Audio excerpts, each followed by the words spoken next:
Al-Imran aya 82. Katika aya ya Imran aya 82 Mwenyezi Mungu alishika ahadi na manabii kwamba akishaleta kitabu hatua itakayofuata ni kuja mtume msadikishaji wa yale yaliyo pamoja nacho. Inasema wa iz akhadha Allahu mithaqan nabiyyin, nakumbukeni Mwenyezi Mungu aliposhika ahadi kwa manabii. Na sehemu nyingine ambapo Mwenyezi Mungu anatueleza alishika ahadi na manabii ni katika sura hiyo hiyo Al-Ahzab aya ya 8 ambayo inatueleza ahadi hiyo alishika nayo mpaka mtume Muhammad sallallahu alaihi wasallam, wa minka wa min Nuhi wa Isa ibn Maryam wa akhadhna minhum mithaqan ghalidha, na tulishika nao ahadi ngumu. Hiyo ahadi inapatikana katika sura Al-Imran aya 82 Mwenyezi Mungu anaposema iz akhadha Allahu mithaqan nabiyyin, nakumbukeni Mwenyezi Mungu aliposhika ahadi kwa manabii, lama ataitukum min kitabin wa hikma, nikisha wapeni kitabu na hekima, thumma jaakum rasul, kisha awafikieni mtume, musaddiqun lima ma'akum, msadikishaji wa yale yaliyo pamoja nanyi, la tu'minunna bihi, ni juu yenu kumwamini, wala tansurunnahu, na kumsaidia. Na sura Al-Ahzab ya 8 inatueleza ahadi hii alishika nayo pia mtume Muhammad sallallahu alaihi wasallam, kwamba kitabu na hekima kikipatikana hatua inayofuata ni ya mtume msadikishaji. Utasemaje khataman nabiin, maana yake ni mwisho, wakati tunaelewa wazi kabisa kwamba Qur'ani ni kitabu chenye hekima, Yasin wal Qur'anil Hakim, na Qur'ani yenye hekima. Na Mwenyezi Mungu ameshika ahadi na manabii akiwemo mtume Muhammad sallallahu alaihi wasallam, lama ataitukum min kitabin wa hikma, nikisha wapeni kitabu na hekima. Nini inayofuata? Thumma, kisha, jaakum rasul, awafikieni mtume, musaddiqun lima ma'akum, msadikishaji wa yale yaliyo pamoja nanyi, la tu'minunna bihi wa la tansurunnahu, ni juu yenu kumwamini na kumsaidia. Ndio maana tunapoambia wenzetu, nyinyi kama kweli khataman nabiin maana yake ni mwisho, hebu tuonyesheni aya moja tu ambayo inathibitisha kwamba hakuna mtume baada ya Muhammad, utakuta wanakimbilia kwenye hadithi. Na hadithi mara nyingi wanakuwa wenzetu ni wepesi sana kuzikataa.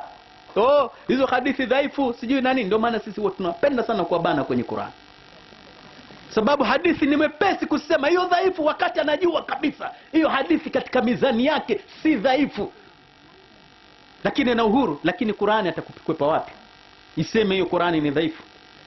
Kila mtu atasema lo. Sasa aya hizi zote za Qur'ani zinathibitisha kwamba mitume watapatikana baada ya mtume Muhammad sallallahu alaihi wasallam. Kila siku ndugu zetu tunaswali katika sura Al-Fatiha, tunaomba dua, ihdinas siratal mustaqim siratal ladhina an'amta alayhim, utuongoze katika njia iliyonyooka, njia ya wale uliowaneemesha. Fungua sura Bakara aya ya 214, Mwenyezi Mungu anatueleza siratal mustaqim ni ya watu gani. Anasema watu wa ummati wanapopotea basi huwa wanakuwa makundi makundi. Sasa Mwenyezi Mungu huwa anafanya nini? Anachagua mitume, analeta manabii kati yao, na kuwafunulia wahi wale wanaoamini mitume wale waliokuja baada ya ikhtilafu kutokea. Hao ndio waliopata hidayah, na hao ndio Mwenyezi Mungu anawaongoza katika njia iliyonyooka. Mashehe wetu ni wepesi sana kuzikwepa hizi aya. Sema hiyo aya imeanza na kana nasu ummatan wahida, watu walikuwa umma mmoja. Mwenyezi Mungu anaeleza sifa zake. Aya mbele inasema kwamba am hasibtum an tadkhulul jannata walamma ya'tikum mathalul ladhina khalau min qablikum, hivyo nyinyi mnadhani mnaweza mkaingia pepo kabla hawajakuteni mfano wa wale waliopita kabla yenu. Mfano gani? Tunaonyeshwa hapa kwamba Mwenyezi Mungu alileta umati mmoja, watu walikuwa kitu kimoja. Watu walipoasi umati ule, akafanya nini Mwenyezi Mungu? Akatuma mitume. Kana nasu ummatan wahida fab'atha Allahu an-nabiyina mubashirina wa mundhirina wa anzala ma'ahumul kitaba bilhaq liyahkuma baina an-nasi fima ikhtalafu fihi wama ikhtalafa fihi illa alladhina utuhu min ba'di ma ja'atuhumul bayyinat baghyan bainahum fahada Allahu alladhina amanu lima ikhtalafu fihi min al-haqq wallahu yahdi man yasha'u ila siratin mustaqim. Hapa tunaambiwa kwamba ikhtilafu zilipotokea ni alama ya uovu, uasi uliokuwemo kati ya wale waliopewa kile kitabu. Kwa hiyo Mwenyezi Mungu alifanya nini? Hakusema eti Waislamu waungane au watu wa umati ule waungane, kwa sababu wote wameshapotea. Ilibidi afanye nini? Daima sunna yake Mwenyezi Mungu ni kwamba wengi wa watu wanapopotea analeta mitume. Kati ya watu anachagua mitume, anawafunulia wahi, muongozo sahihi. Kama sehemu nyingine anasema walaqad dhalla qablahum aktharul awwalin walaqad arsalna fihim mundhirin. Hapo kabla wengi wa watu walipopotea akaleta kati yao waonyaji. Mitume wa Mwenyezi Mungu wao wanakuja na ufunuo mahsusi wa muongozo. Na ndio pale tulipoambiwa katika sura Al-A'raf aya 36, ya bani adam imma ya'tiyannakum rusulun minkum yaqussuna alaykum ayati. Enyi wanadamu, bila shaka atakufikieni mitume kutoka miongoni mwenu. Watakuja kufanya nini hao mitume wakati dini imeshakamilika, neema zimeshatimia? Waje kufanya nini? Kitabu, sheria ya mwisho, Qur'ani imeshateremka. Waje kufanya nini? Yaqussuna alaykum ayati. Wao watakuja kutoa maelezo sahihi ya aya za Mwenyezi Mungu. Maelezo ya mitume huwa imeweka misingi kwenye wahi, ufunuo wanaopata kutoka kwa Mwenyezi Mungu. Alimul ghaib fala yudhhir wala ghaibihi ahadan illa man irtada min rasul. Mwenyezi Mungu ndiye mwenye kujua mambo ya ghaib na huwa amdhirishi ghaibu zake isipokuwa yule aliyemridhia kati ya mtume. Kwa mitume wa Mwenyezi Mungu huwa wanapata ghaib. Maelezo yao yameweka msingi katika ghaib, wahi wanaopata kutoka kwa Mwenyezi Mungu.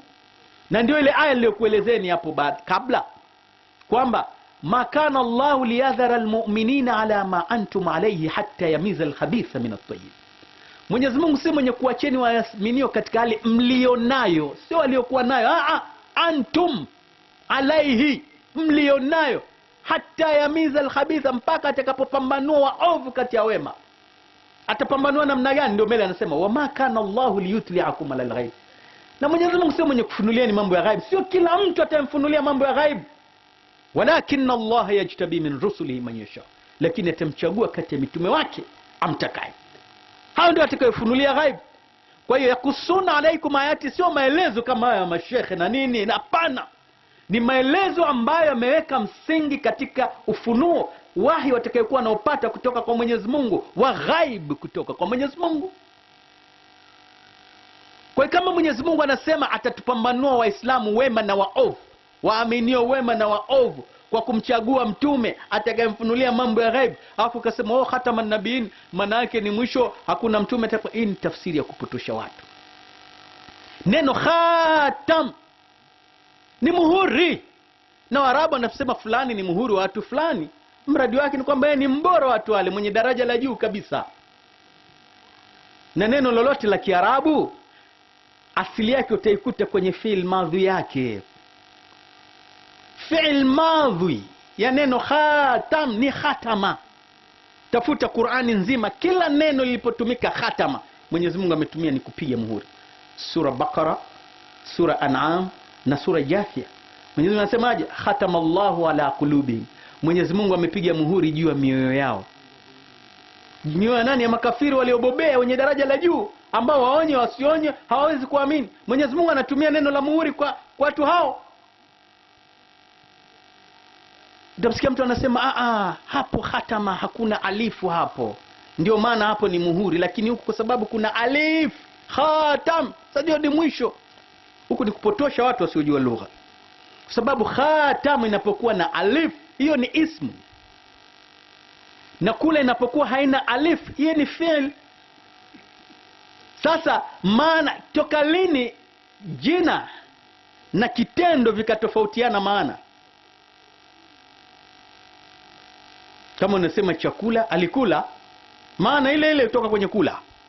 Lakini ni ajabu mashekhe wetu wanatuletea maana, wamchukua mafasiri na maana za ajabu kwamba khatam sababu ina alifu hapa, basi hii sasa hii maana yake ni mwisho. Wakati mwisho na muhuri ni vitu, wanakiri kwamba khatam Allah, Mwenyezi Mungu amepiga muhuri. Hoja unaotoa kwamba kwani muhuri unapigwa kwenye karatasi wapi? Si mwisho. Kazi ya muhuri sio kufunga, sio kufuli muhuri. Ziko karatasi zinapigwa muhuri hata kabla, zinaitwa headed paper. Yote zimeshapigwa muhuri, cheki hizi zimepigwa muhuri, NBC unazikuta ziko pale. Muhuri kazi yake ni kutambulisha kama hichi kweli kimetoka kwa fulani. Na unapopiga muhuri barua, wewe umwambie yule unayempelekea barua kwamba hii barua imemalizika kuandikwa. Ni mantiki ya ajabu kabisa ya kitoto. Unapoandika barua, unapiga muhuri, ni kuomba msadikishie yule kwamba kweli hii barua imetoka kwa fulani, hii ni barua genuine. Asili hasa. Sio kwamba hiyo barua sasa imeshamalizika kuandikwa. Hizi ni hoja za kitoto sana ambazo huwa zinatolewa na baadhi ya maulama. Kwa hiyo muhuri inaposemwa, Mtume sallallahu alaihi wasallam alipomwambia Ali khatamul awliya au Abbas khatamul muhajirin, wanazuoni wa Kiarabu Al-Mutanabi wanamuita khatamush shuara, Busina anaitwa khatamul atibba. Zote zina maana gani? Hazina maana kwamba hawa ni matabibu wa mwisho, mashairi wa mwisho, kuna mashairi watakayekuja. Wote wanakiri kwamba wale walikuwa ni washairi wa daraja la juu kabisa. Yule Busina alikuwa ni tabibu wa kipeo cha juu sana. Kwa hiyo Muhammad kuwa khatamun nabiyin, hapa anaelezwa sifa Muhammad sallallahu alaihi wasallam kwamba yeye ni mtume wa daraja la juu kabisa. Hakuna mtume yeyote waliopita na watakayekuja atakayefikia daraja la mtume Muhammad sallallahu alaihi wasallam. Na muhuri ni kile chombo. Ule muhuri unapopiga hapa, unaacha alama pale. Kwa hiyo wale wote atakayekuja baadaye hawawezi kupata daraja la unabii, ni sharti wawe wafuasi wa Muhammad sallallahu alaihi wasallam, sababu yeye ndio muhuri. Ni lazima apitie kwa Muhammad sallallahu alaihi wasallam. Ndio maana Qur'ani inasema waman yuti illaha war rasula, wenye kumtii Mwenyezi Mungu na mtume Muhammad sallallahu alaihi wasallam, fa ulaika, basi hao ma'al ladhina an'ama Allahu alaihim minan nabiyyin was-siddiqin wash-shuhada'i was-salihin, miongoni mwa wale walioneemesha Mwenyezi Mungu, manabii, masidiki, mashahidi na maswali. Wengine utasikia atakuja atatua. Kwa hiyo ni maabana, watakuwa tu pamoja nao siku ya akhera, wanachukua sababu nuzuli ya ajabu, sijui Jundubi, sijui ni nani alikuwa na huzuni sana. Watakuwa tu pamoja huko, sio kwamba watavipata daraja hivi, watawekwa tu peponi pamoja. Hakuna neno peponi wala jannati limeonyeshwa pale. Sema wenye kumtii Mwenyezi Mungu na mtume Muhammad sallallahu alaihi wasallam. Hakuna sehemu yote inaonyesha kwamba peponi ndio atakayekuwa hivi. Huko ni kupotosha. Maana ni kwamba watapata madaraja hayo hapa duniani. Madaraja haya, unabii, usidiki, ushahidi na uswali, huwa yanapatikana hapa duniani. Sema hatakuwa nabii bwana, Muhammad ameshakuwa khataman nabiyin, hajapata unabii wa nini? Ndio hoja ambazo watu hawatakwenda nje hapo. Muhammad sallallahu alaihi wasallam kwa kwake khataman nabii, nani amekuambia kwamba ndio mwisho? Hizo ni tafsiri potofu za wafasirina ambao walizipotosha watu. Na ndio maana Mwenyezi Mungu amesema mitume watakuja yakusuna alaikum ayati, kuja kutoa maelezo sahihi, tafsiri sahihi, kinyume na tafsiri potofu za mashekhe.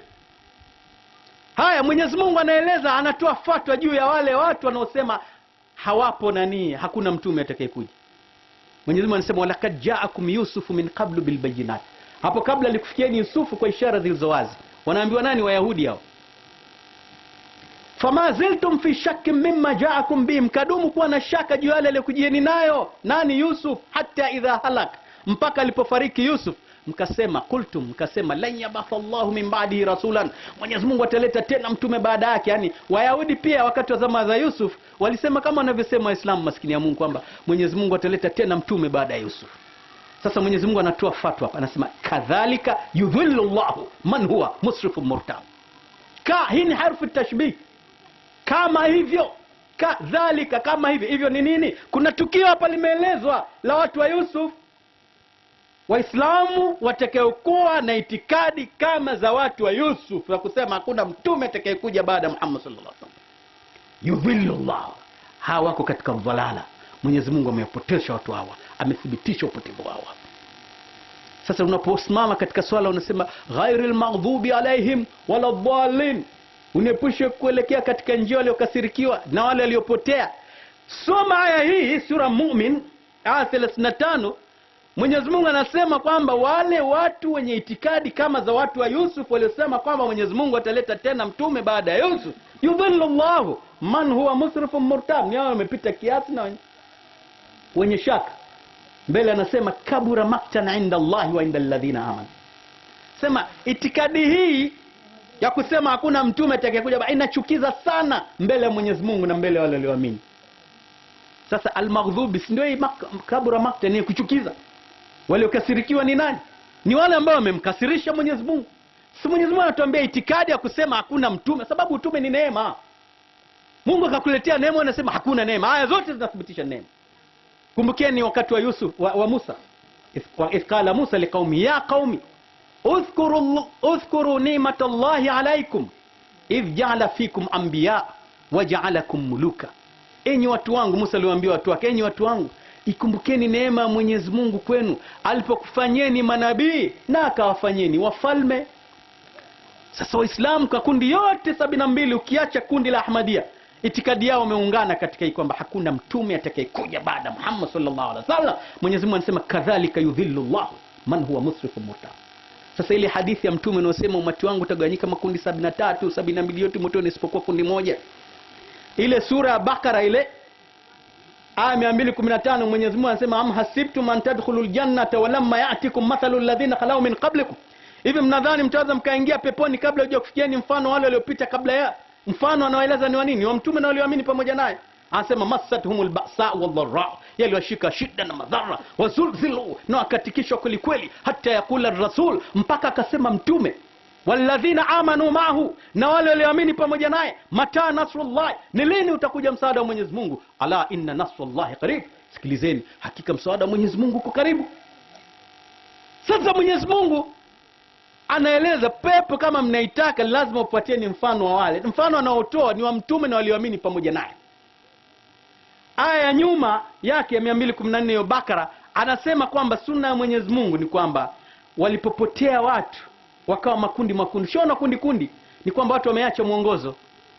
Sasa dawa yake ni nini? Fabatha Allahu nabiyina mubashirin wa mundhirina liyahkuma baina an-nasi fi makhtalafu fi, ili hukumu baina watu katika ile ikhtilafiana. Anahukumu namna gani? Kwa kuleta manabii.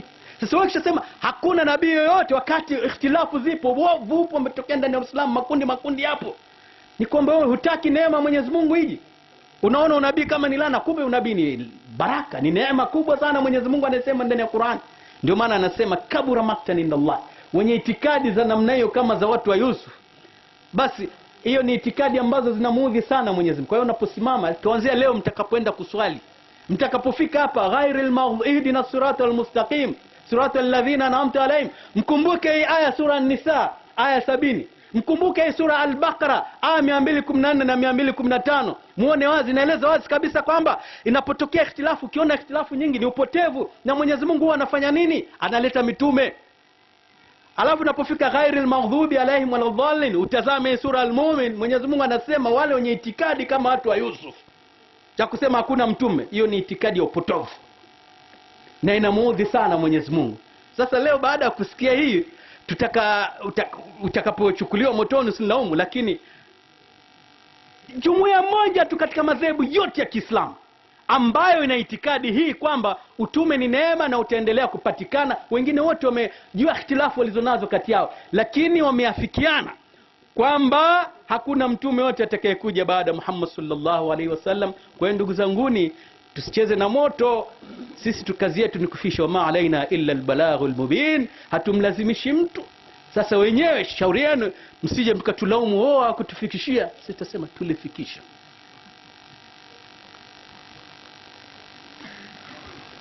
Assalamu alaikum warahmatullahi wabarakatuh. Ilikuwa dakika 25 na hivi kasoro dakika 5, kwa hiyo ina maana nusu saa imeisha. Kwa hiyo nakaribisha tena answari. Chungeni muda, msichezee muda vile vile.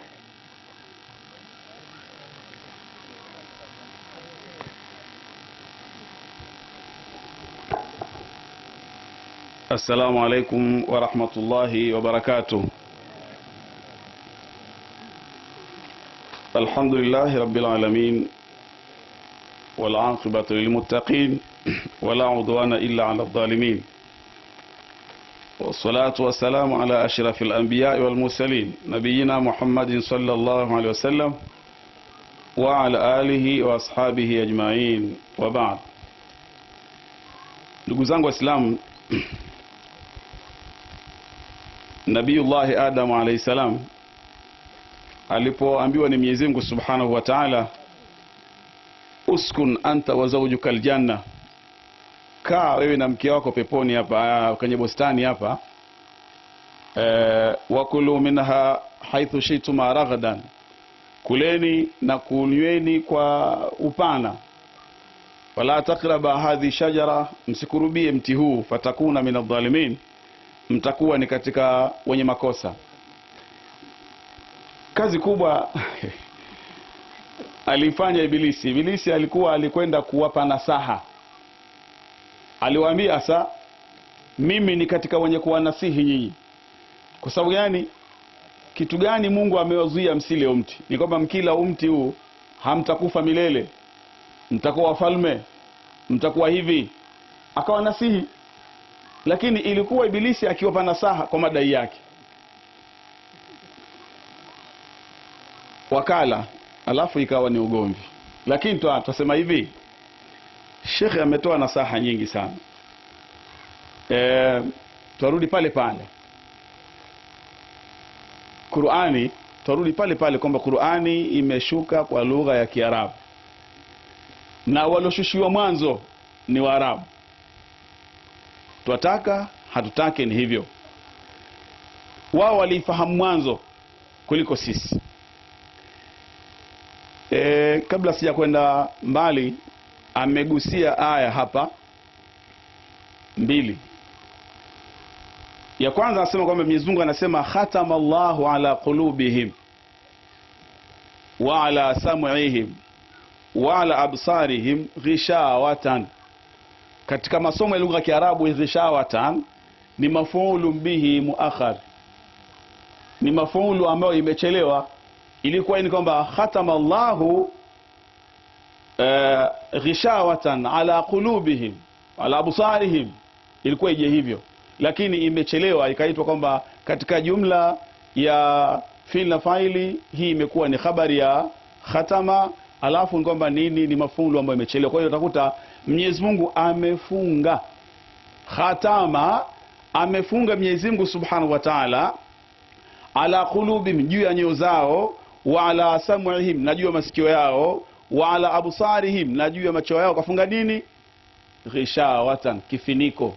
Je, chupa ukifunga kifiniko watia maji tena bila kufungua?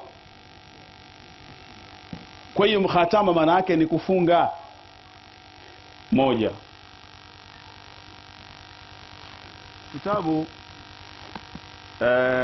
cha kilugha hiki ni kitabu kinaitwa Al-Lisanul Arab.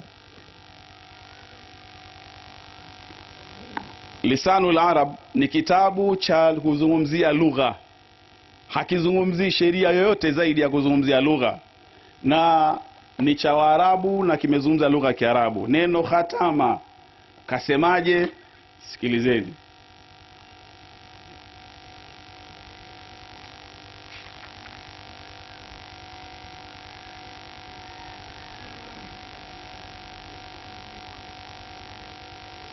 Sema khatama, makhtum wa makhattama. Al-khatam imekuja kwa maana al-fa'il, wal khatimu ala al-qalbi, yani ni kwamba ni kitu kilichofungwa juu ya moyo. Alla yafhama shay'an, yule mtu asifahamu kitu, wala yakhruju minhu shay'un, wala kusitoke kati ya moyo wake kitu chochote. Kaannahu tubi ala alqalbi, kaannahu, kana kwamba tubia, kumefungwa katika moyo wake mtu. Khatama Allahu ala qulubihim wa huwa kaqaulihi azza wa jalla taba Allahu ala qulubihim fala taqilu wala ta'i shay'an, yani mtu asiwe na akili, asizingatie wala asifadhi kitu, kwa maana moja mpaka nyingine. Je, kwa maana yakhtim maana yake nyingine ni yapi?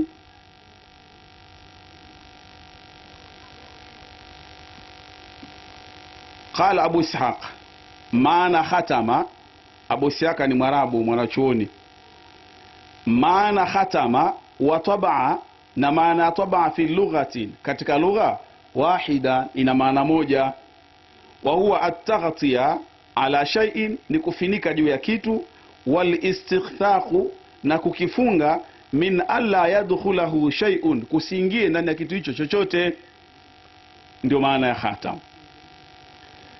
Al-khatam ma yudha'u ala tina wa huwa ismu mithlu al-alam, ni ismu mfano wa alam. Wal khitam atinu alladhi yukhtam bihi ala alkitabi, ni kitu kama vile alivyosema shekhe kwamba inawekwa juu ya kitabu. Lakini maana kubwa nini? Al-khatmu maana yake al-man'u, ni kuzuia kusiingie chochote ndani ya kile kitu. Wal khatmu aidan hifdhu ma fil kitabi bita'limi tina, ni kuhifadhi katika kitabu, yani kuzuia kwenye kitabu kwa kutoa alama ya udongo. Wa fil hadith, na katika hadithi ya mtume kuja aminun khatam rabbil alamin ala ibadihi almu'minin. Amin yani Muhammad ni khatam rabbil alamin, ndio mwisho wa bwana viumbe, ala ibadihi almu'minin, juu ya waja wake wale waamini. Hii ni maana moja katika maana ya khatam. Tukichukua tafsiri ya Qur'ani, je, wao walioshushiwa hiyo Qur'ani na walioisoma wameifasiri vipi? Je, ye Mtume Muhammad mwenyewe Qur'ani alifasiri vipi alipoambiwa kwamba walakin rasulullahi wa khataman nabiyyin, lakini ni mtume wa Mwenyezi Mungu na ni mwisho wa mitume? Yeye mwenyewe alijielewaje na akawaambiaje watu kwamba yeye ni muhuri? Je, yeye alikuwa ni firimbi au alikuwa yeye ni nini? Aliambiwa halijua hivyo? Hapana. Vile vile ndugu zangu Waislamu, inna lillahi wa inna ilaihi rajiun, hizi nasaha za kiibilisi, nasaha za kiibilisi ambazo anazitoa shekhe. Nani kasema Muhammadi ni mwisho wa mitume? Nani kasema? Yeye mwenyewe kasema hivyo. Mtume Muhammad kasema hivyo. Sasa tutamsikiza Mtume Muhammad kasema hivyo? Tutasikia Mwenyezi Mungu asema, tukasikiza wewe ambaye unauliza nani kasema? Kumbe mpaka leo ni shekhe unasomesha watu, kumbe hujui aliyesema kwamba mwisho wa mitume, humjui.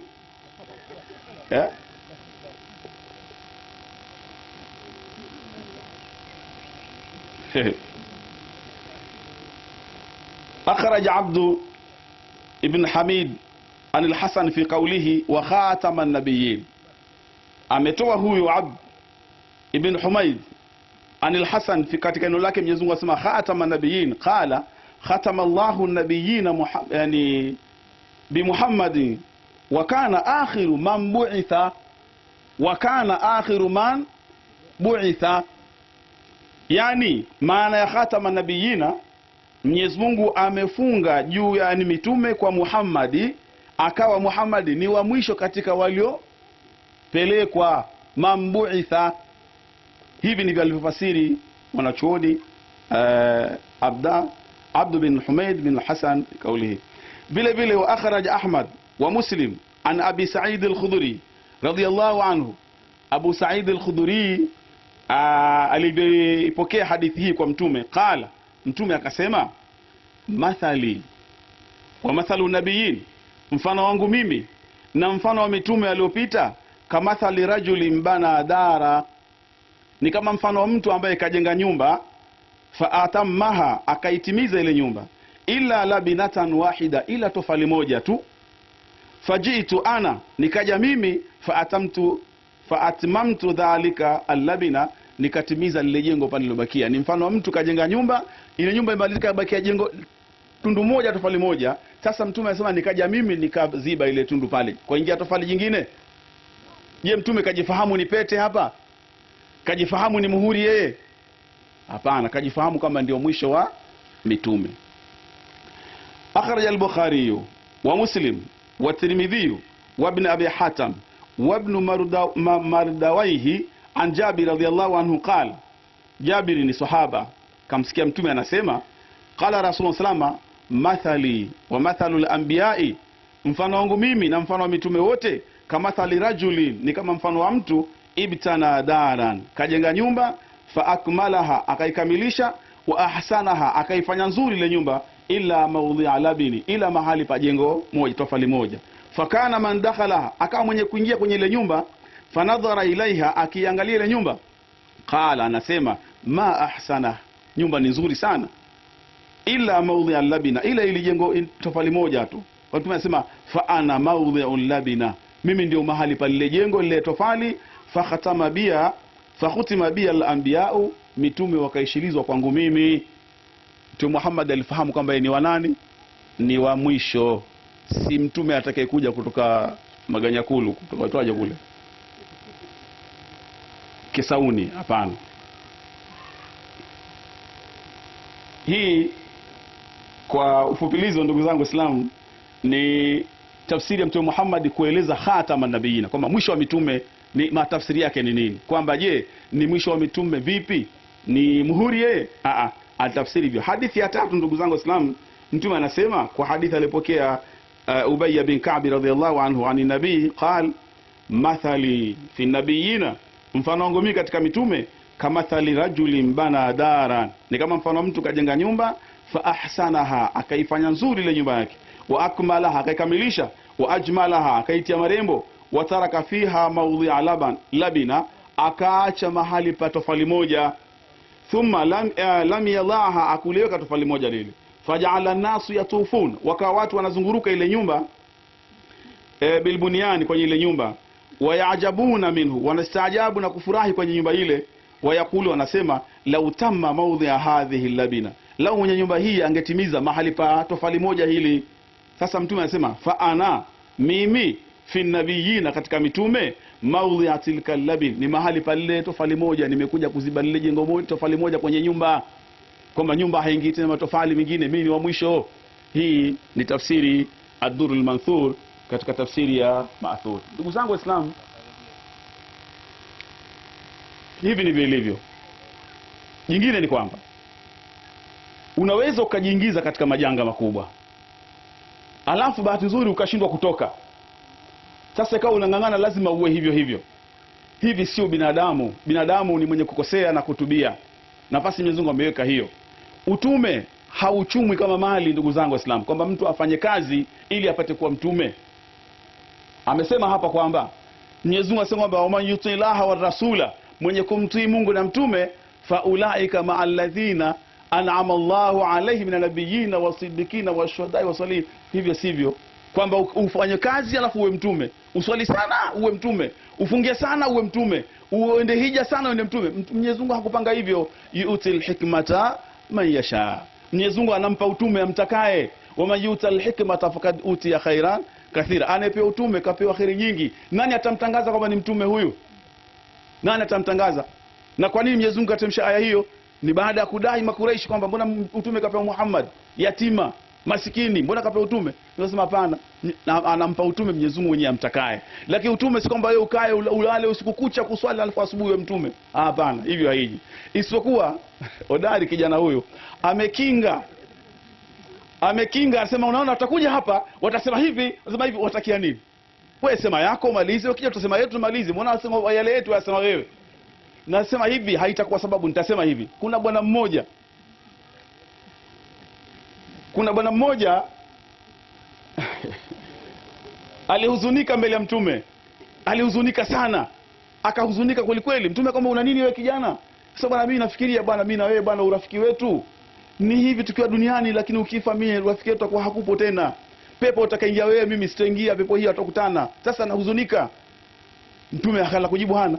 Ikaja aya hii kwamba waman yuti illaha wa rasula, mwenye kumtii Mungu na mtume, ulaika ma'al ladhina an'ama Allahu alayhi, wao atakuwa pamoja na wale ambao Mwenyezi Mungu amewaneemesha, minan nabiyina wasiddiqina washuhada wasalihina. Alafu ngasemaje? wa hasuna ulaika rafiqa, hao ndio rafiki wazuri. Huyu bwana alitaka urafiki wa kudumu, hakutaka kuwa mtume.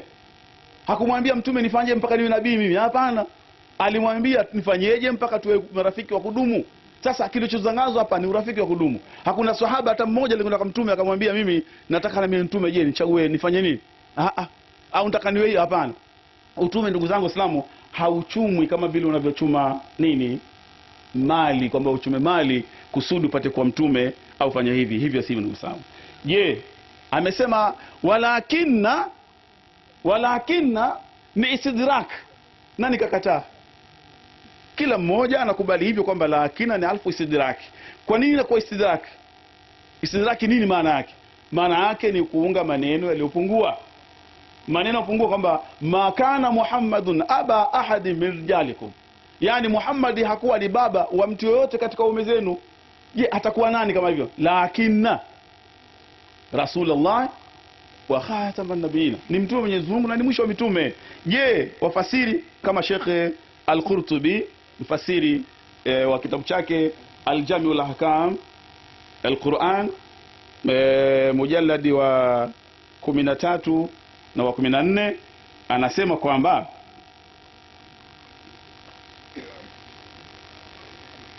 lakin Rasulullahi wa khataman nabiyina. Kaifasiri vipi hii khataman nabiyin? Akasema kwamba la nubuwata ba'di illa ma sha Allah, hakuna utume baada yangu mimi mpaka atakapotaka mwenyewe Mwenyezi Mungu Subhanahu wa Ta'ala. Hapana utume baada yangu mimi mpaka Mungu atakapotaka. Mtume akasemaje? Bu'istu liutammima makarima al-akhlaq, nimeletwa mimi nikamilishe tabia nzuri, nikamilishe. Hatakuja msamaha kuja kamilisha, wala hatakuja Mnyamwezi aje akamilishe. Mtume Muhammad amesema mwenyewe kwamba nimekuja kukamilisha. Sasa basi namna gani kwamba umma ukipotea iweje? Kama kuna umma upotea umekwenda hivi na hivi, Mwenyezi Mungu asema fa in tanaza'tum fi shay'in farudduhu ila Allahi wal rasul, mkitatizika mkikhtalifiana katika jambo lolote, basi pa kurudia ni wapi? Ni kwa Mwenyezi Mungu na mtume wake. Sasa kama ni kwa Mwenyezi Mungu na mtume wake, Dar es Salaam pakiwa na mtume, Unguja kuna nabii, waitwaje Urusi kuna nabii, wapi kuna nabii? Nabii nani kaambiwa turudi kwake hapa?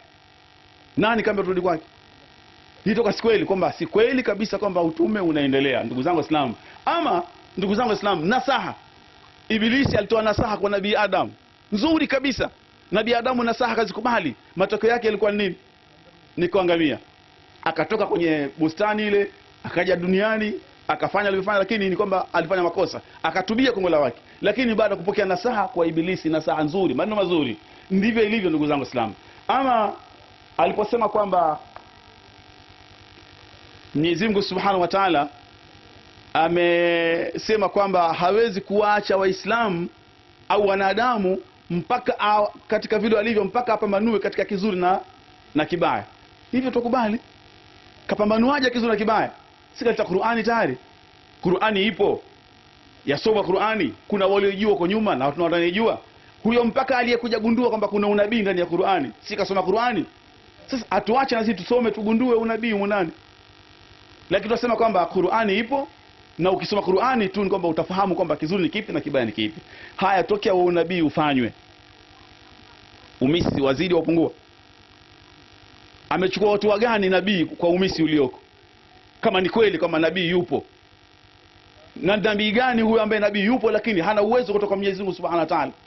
Nabii yote apewa uwezo na Mwenyezi Mungu Ta'ala. Kila nabii anapewa uwezo na Mwenyezi Mungu Subhanahu wa Ta'ala akafanya mambo. Kwa sababu mtume alipokuja Maka palikuwa na masanamu yanabudiwa.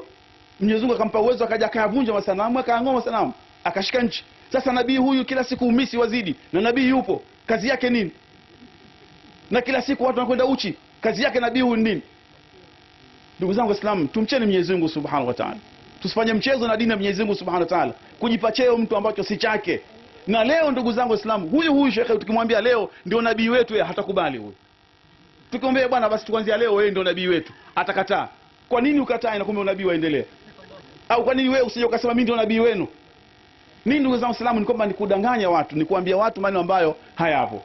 Nasema ndugu, bado ngapi dakika zangu?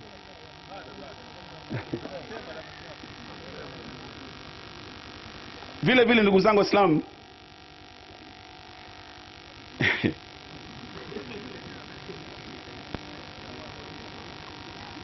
ma kana Muhammadun aba ahad min rijalikum walakin Rasulullah wa khataman nabiyyin.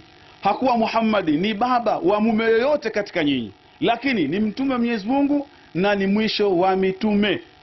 Mwenyezi Mungu ameyatamka mambo mawili, kasema walakin Rasulullah, lakini ni mtume wa Mwenyezi Mungu, si tu wa khataman nabiyyin. Hii wa khataman yafuata nini? Paka ije kwamba imekuja tena kwamba wa khataman nabiyyin, imefuata nini? Ni kama ina maana yake ni kwamba ni kuweka wazi, pamoja kwamba ni mtume lakini hakutakuwa na mtume baada ya huyu. Vile vile ndugu zangu Waislamu, tuangalie wafasiri kama Ibn Kathir, ingaje Sheikh amesema kwamba unaacha aya ufuata Ibn Kathir huko, unafuata nani huko? Hii kwamba ili kwamba mtu yani kwamba unabii unaendelea, kayasema nani? Alovumburuka nayo mara ya kwanza ni nani? Si kuna mtu kavumburuka nayo tukanyanyuka nayo, mbona umemfuata? Kumbe ni vibaya kumfuata mtu mwingine. Mbona huyu aliposema tu ni nabii ukamkubali ukamfuata? Makana Muhammadun, yani hadithi ya kwanza inasema hivi, kama ile hadithi ya kwanza ambayo kaipokea al-Imam, ametoa Imam Ahmad, asema hadathana Affan, hadathana Abdul Wahid bin Ziyad, hadathana al-Mukhtar bin Fulful, hadathana Anas bin Malik radhiyallahu anhu qala sallallahu, anasema mtume kwa hadithi ya Anas alikuwa ni mtumishi wa mtume Muhammad nyumbani kwake mpaka mtume akafa, bado Anas ni mtumishi wa mtume Muhammad nyumbani kwake. Anasema kwamba mtume kasema, inna risala wan nubuwa, hakika utume wa kutumwa kwa kitabu na unabii, qad inqata'at, umekatika. Mtume kasema hivyo kwamba fa inna risalata wan nubuwa, hakika utume qad inqata'at, umekatika, fala rasula ba'd wala nabii, hakuna mtume baada wala hakuna nabii baada. Yani mtume kasema kwamba inqata'at, umekatika. Sasa mtume kwa hadithi yake sema utume umekatika. Sasa mtu akija kidai utume hata udai, lakini itakuwa hauna kazi, kwa sababu mtume Muhammad alipokuja aling'oa masanamu. Mtume Muhammad alipokuja akaondoa ushirikina. Mtume alipokuja aliondoa mambo mengi. Sasa mbona utume huu wafuata waislamu wale wale? Utume huu mbona wafuata waislamu wale wale wanaokubali kwamba Muhammad ni mtume kweli? Haufuati waislamu ambao ni washirikina, haufuati watu ambao waabudu mizimu, wafuata waislamu hao ambao wanaswali wanafunga. Utume huu ni utume vipi?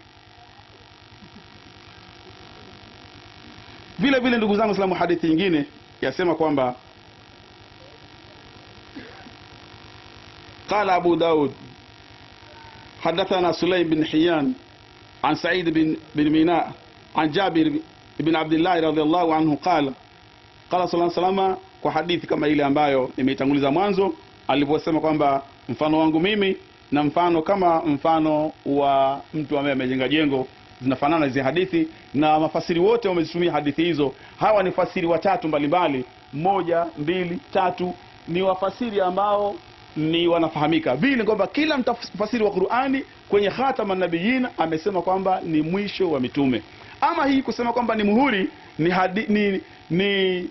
ni tafsiri ya kundi hili tu, kama alivyosema mwenyewe kwamba dunia nzima makundi 72, kundi moja tu ndio linasema kwamba utume unaendelea. Hii ni dalili kwa ili wazi jambo kwamba si kweli. Kama ingelikuwa ni kweli kungekuwa na makundi japo mawili matatu au manne matano, lakini kundi moja, makundi 72. Alafu wewe kundi moja tu peke yako wewe ndio unasema kwamba utume unaendelea. Wengine wanasema utume upo, lakini utume ni mwisho, lakini wana mambo yao mengine. Wewe peke yako tu, ni wazi kwamba ile jambo ndugu zangu Waislamu kwamba halimo. Ama neno khatam unataka hutaki kumaanisha. Mwenyezi Mungu asema khitamuhu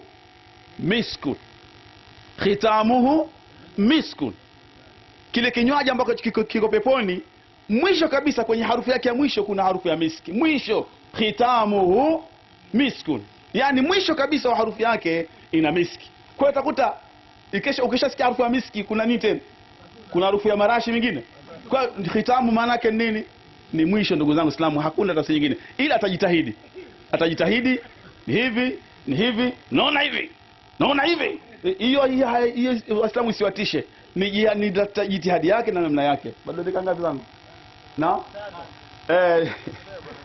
ndugu zangu Waislamu, aya nyingine aliyosema kwamba kuna aya nyingi za fuatana. Kwanza angetueleza aya hii ilishuka baada ya hii, aya hii ikashuka baada ya hii, aya hii ikashuka baada, ndio zilivyokuja. Hazikuja tu zikamwagika kama mvua, kila moja ilikuja kwa namna yake. Hii ilikuja baada hii, ikaja baada hii, lakini je, akomba hii imetangulia kuliko hii, Sasa Mwenyezi Mungu Subhanahu wa Ta'ala amemshushia Mtume Muhammad Qur'ani, kamaliza. Alafu sasa aje mtume mwingine kazi yake ni ile Qur'ani. Sasa mtume huyu utamkubali vipi? Kitabu chake ni kipi ambacho kinamthibitisha yeye kama ni mtume wa kweli? Hata Nabii Musa alayhi salam, Nabii Musa alipokuja kwenda kwa Firauni akamwambia, in kunta jita bi ayati fa'ati biha in kunta misadiqin, kama umekuja na miujiza hebu tutolee ili tukuamini. Sasa huyu mtume huyu miujiza yake wapi? Nasikia pia siku nyingine nasikia naambiwa ati alikufa. Nasikia ambaye alikushakufa. Sasa sijui ni kweli au si kweli. Assalamu alaykum.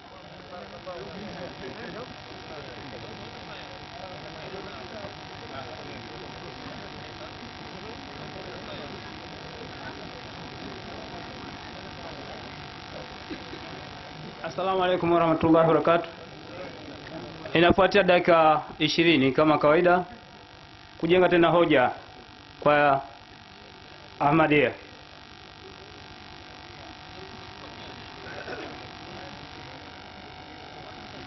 Assalamu alaikum warahmatullahi wabarakatuh. Mwanzoni kabisa nataka kueleza udhaifu wa Sheikh huyu aliyekuwa anazungumza mbele yenu. Badala ya kueleza Qur'ani tukufu au kutoa ushahidi wake kutoka Qur'ani tukufu kama Sheikh alitoa wa Ahmadiyya, aya nyingi za Qur'an alisoma, yeye alikuwa anawafuata maulama na wafasirina. Sawa, tunakubali.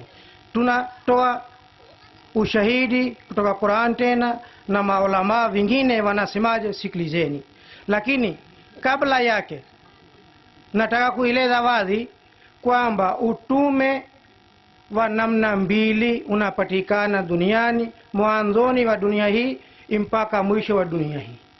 Kuna mitume wanaleta sheria kitabu, kuna mitume hawaleti sheria bali wanafuata sheria zingine. Qur'an inasadikisha mazmuni hii mwenyewe. Sisi wote wanaelewa vizuri sana kwamba sheria ngapi zilizoshuka mpaka leo ni chache tu. Manabii wengine wote walifanyaje? Mfano madhubuti sana kutoka Qur'ani tukufu ni Nabii Musa na Haruni. Nabii Musa alipewa Torati na Haruni hakupewa Torati, bali Nabii Musa alisema, alimuomba Mwenyezi Mungu kwamba awe mtume huyu anisadikishe, anisaidie katika kazi yangu. Mwenyezi Mungu alikubali ombi lake na alipewa yeye utume kwa ombi la Nabii Musa tu.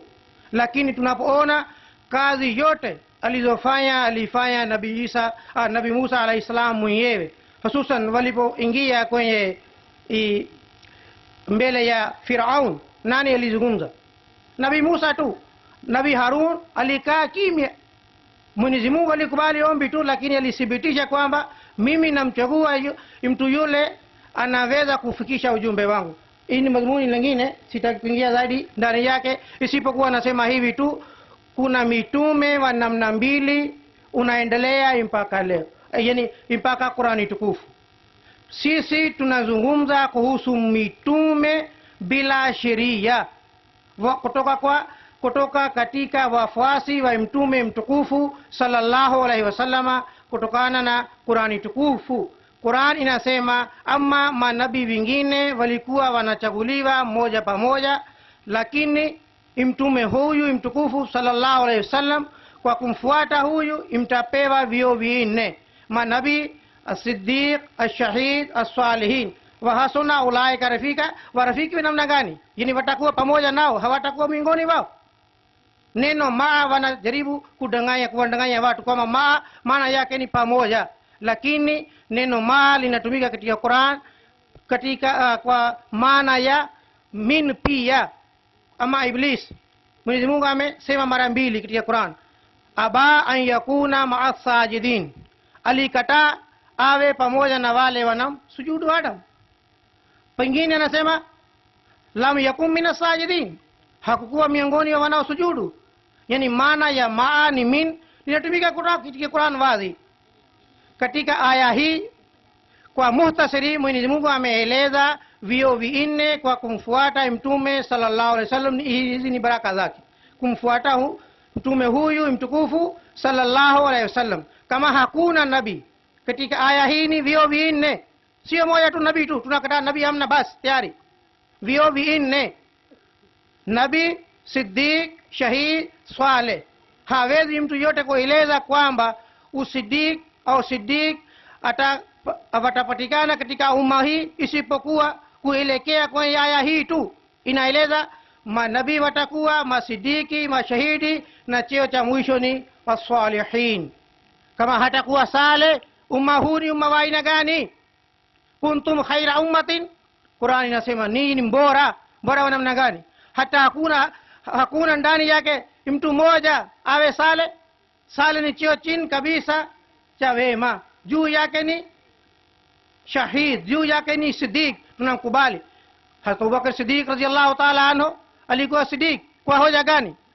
Kwa sio aya hii inaeleza madhumuni hii. Sheikh atoa aya zingine zinazothibitisha kwamba maana vio vingine vinapatikana, lakini utume tu haipatikani, umekatika. Lakini atakaposema hivi, ataeleza aya nyingine, sisi tutaeleza wakati ule. Lakini kama nimesema, utume wa namna mbili ulikuwa unapatikana, lakini baada ya mtume wetu mtukufu sallallahu alaihi wasallam, baada ya ujio wake, hakuna mtu mwenye sharia. Hadithi zote alijaribu kueleza zinaeleza mitume wenye sharia tu.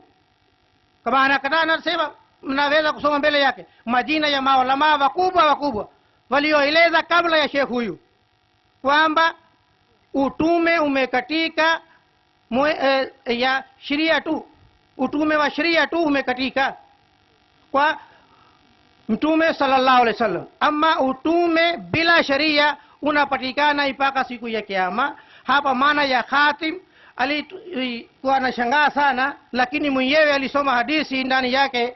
Mtume sallallahu alaihi wasallam alisema, ana tilkal libanato, mimi ni mtofali wa mwisho. Sasa anamfananisha nafsi ya mtume sallallahu alaihi wasallam na mtofali, anakubali. Kwa muhuri anashangaa kwa namna vipi? Ana haki gani? Ila hali neno khatam limefasiriwa na maulama wakubwa kabla yake. Mihuri lina maana gani? Tunaweza kueleza. Kama yeye hajui, sawa. Mihuri inatumika kwa ajili ya kusidikisha. Mtume sallallahu alaihi wasallam ndiye mtume mmoja tu aliyewasidikisha mitume wote waliokuwa kabla yake kwamba walikuwa wa kweli, hususan Nabii Isa alayhi salam. Mayahudi wengine hawakubali, isipokuwa Qur'an inaeleza, inathibitisha, na mtume wetu mtukufu sallallahu alaihi wasallam anathibitisha ukweli wake na utume wake. Kama sio Qur'an, hawezi mtu yeyote kuthibitisha utume wa Nabii Isa alayhi salatu wasalam kutoka kwa kitabu chochote cha dunia. Basi khatam, mihuri, linatumika kwa ajili ya kusadikisha. Mitume watapatikana wasadikishayo, watasadikisha kitabu cha Qur'ani tukufu na mtume wetu mtukufu sallallahu alaihi wasallam. Na alieleza mara kadhaa kwamba khatam ni mwisho. Sasa mimi namuuliza swali, atoe mfano moja tu kutoka Qur'an kwamba neno khatam bafatha ta kwa fatha, khatam ni jina la chombo, wanafahamu wote, linatumika, linaunganishwa, linakuwa madhaf kwenye watu wengi kwenye jama. Neno khatam linapokuwa mudhaf kwenye wengi, maana yake ni moja tu, mbora wao. Kama Sheikh alieleza mifano, khatamul fuqaha, khatamul atibba, khatamul muhaddisin. Sasa huyu ni hawa wanaitwa ansaru sunna, lakini hawataki kusikiliza hadithi za mtume sallallahu alaihi wasallam. Hadithi zinaeleza mazmuni hii. Mtume sallallahu alaihi wasallam alimwambia Hazrat Ali, anta khatamul awliya, inna wa masjidi hadha akhirul masajid. Maana yake nini? Mwisho wa misikiti. Haturuhusiwi kujenga misikiti, au tunajenga misikiti lakini kufuata mfano ule tu, mfano huu tu. Sasa akhiro boesa, na kama nimeshasema mwingine, khitamuhu misk. Pia neno hili limefisiriwa kwamba watapewa sharabu ya aina hii, kwamba muhuri limepigwa juu ya uso wake. Ni wazi kabisa katika Kiingereza, kama ukiingia, maana yake ni seal of the prophet, na muhuri nimeshaeleza wazi. kwamba neno khatam linapotumika kwa ajili ya wengi au kundi la watu lina maana mbora wao tu. Sasa mimi nataka nisome mbele yake baadhi ya maulama wakubwa. Kwanza kabisa nasoma hadithi ya Mtume sallallahu alaihi wasallam. Anashangaa kwamba haiwezekani ujio wa nabi baada ya neno khataman nabiyyin. Sikilize. Mtume sallallahu alaihi wasallam anasema, inni indallahi maktubun khataman nabiyyin wa inna adama lamunjadilun fi tinihi. Mimi nimeandikwa nilikuwa khataman nabiyyin mbele ya Mwenyezi Mungu, ila hali Adamu alikuwa katika udongo wake, yani alikuwa hakuombwa kama manabii wote walikuja 120,000 baada yake. Sio kinyume cha khatam, kama sio kwa yakini sio kinyume cha khatam, kwa sababu neno khatam maana yake ni mbora wao. Alieleza hadithi la nabii baadhi na kadhalika zingine nimeshasema. Muradi wa hadithi hizi zote ni nabii mwenye sheria. Yule atakuja na sheria mpya hairuhusiwi hata kuja kabisa, hatumuamini. Lakini bila sheria kusadikisha kitabu hiki kutuongoza sisi atuondoe kutoka upotevu wetu unapatikana, na maulama wanakubali. Kama nimesema, Mtume sallallahu alaihi wasallam alisema kuhusu Ali, anta khatamul awliya, tafsir safi. Kama hivyo Futuhat Makkiya imeandikwa na Sheikh Muhyiddin Ibn Arabi kwamba yeye ni pia khatamul awliya. Kama hivyo Sheikh moja Badr Alim Sahib aliyekuwa mtaalam mkuu wa chuo cha Deoband aliandika kwamba Sheikh Anwar Shah ni khatamul muhaddisin. Khatamul muhaddisin Ansar Sunnah wasikilize. Hazrat Shah Abdul Aziz Muhaddis Delvi, Hazrat Shah Abdul Aziz Muhaddis Delvi ameandikwa khatamul muhaddisin. Kwa ajili ya Hazrat Sayyid Abdul Qadir Jilani rahmatullah alayhi imeandikwa bika tukhtamul wilaya. Bika tukhtamul wilaya maana yake nini? Hakuna wali baada yake. Khatamul Akabir Maulana Rashid Ahmad Gangohi imeandikwa katika Risala Al-Qasim. Khatamul Huffaz Shamsuddin Abil Khair Muhammad bin Muhammad Al-Jarazi. Khatamul Musannifin Maulana Shibli rahmatullah alayhi. Khatamul Shuara Mutanabbi. Khatamul Atibba na kadhalika mifano mengi yapo. Sasa nasoma mbili au tatu tu mbele yenu kutoka wa maulama wanasema nini. Kwanza kabisa Sheikh alielekea kwenye lugha. Asikilize lugha. Takmila Majma Biharul Anwar ni kitabu cha lugha chenye daraja kubwa sana. Ninasema imeandikwa ndani yake, qulu innahu khatamul anbiya wa la taqulu la nabiyya ba'dahu. Qulu innahu khatamul anbiya wa la taqulu la nabiyya ba'dahu. Watu semeni Mtume sallallahu alaihi wasallam ni khatamul anbiya, wala msiseme la nabiyya ba'dahu, hakuna nabii baada yake. Na kauli hii ni kauli ya Bi Aisha radhiyallahu ta'ala anha, aliye ni mama waaminiyo. Tumeambiwa na Mtume sallallahu alaihi wasallam tujifunze nusu ya dini kutoka kwake. Anasemaje? Qulu innahu khatamul anbiya wala taqulu imsiseme la nabiyya ba'dahu. Tena imeandikwa katika kitabu hiki cha lugha. Na pia mimi nawauliza swali, Nabii Isa sawa na itikadi yao atakapokuja atakuja katika hali gani? Hatakuwa mtume au utume wake utaondolewa? Umetoka nje Uislamu. Khatam, sikilizeni. Fathul Bayan Jalada Saba ukurasa 286. Sara khaqal khatami lahumul ladhi yahtamuna bihi wa yatazayyanuna biqawnihi minhum.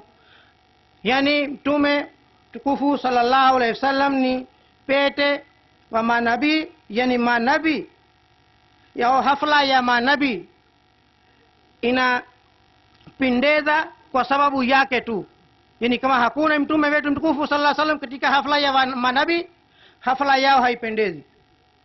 Hii ni maana ya pete. Mtu anapovaa inapendeza, kidole chake kinapendeza. Kwa ujio wa mtume sallallahu alaihi wasallam hafla